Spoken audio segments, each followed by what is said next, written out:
अरस्तु कहते हैं, अगर ज्ञानी की संख्या कम, मूर्खों की संख्या ज्यादा होगी तो मूर्ख लोग ज्ञानी पर शासन करने लगेंगे।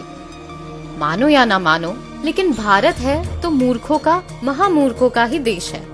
आपको ये बात भले ही अटपटी लगे, लेकिन अकाट्य तथ्य तो यही साबित करते हैं कि भारत बकायदा एक मूर्ख प्रधान देश है।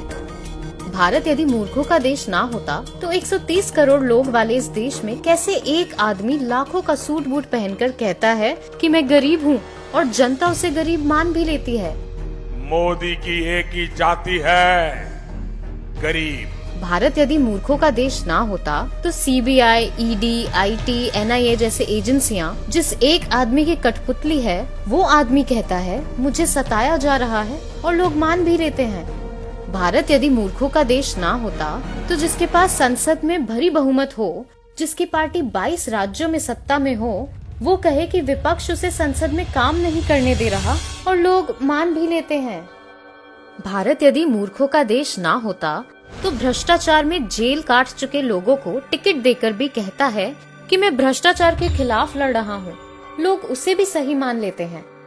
भारत यदि मूर्खों का देश ना होता तो जिसके शासन में सबसे ज्यादा भारतीय सैनिक शहीद हुए, वो कहता है कि दुश्मन उससे कांप रहा है। ये हमारा सिद्धांत है, हम घर में घुस के मारेंगे।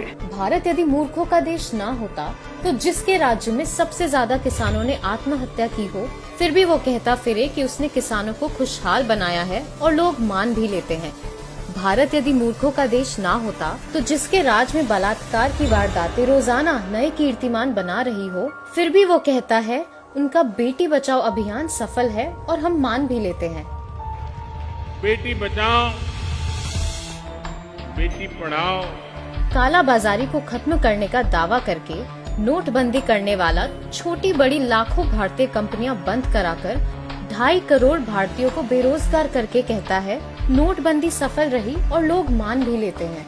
ये नोटबंदी लगी, ये सबको बाहर आना पड़ा और वही रुपये हैं जो आज इतना सारा काम हो रहा है। देश का प्रधानमंत्री कोरोना वायरस जैसी आपदा में सरकार की तरफ से की गई व्यवस्था के बारे में जानकारी देने की बजाय लोगों से ताली और थाली बजाने की अपील करता है और लोग अपनी छतें, बालकनी और गलियों में जुलूस लेकर निकल जाते हैं।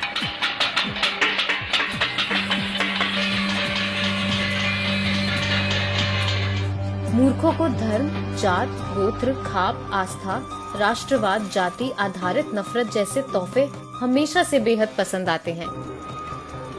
आप दिल्ली में चुनाव जीतिए, नहीं तो मर जाएंगे मोदी जी।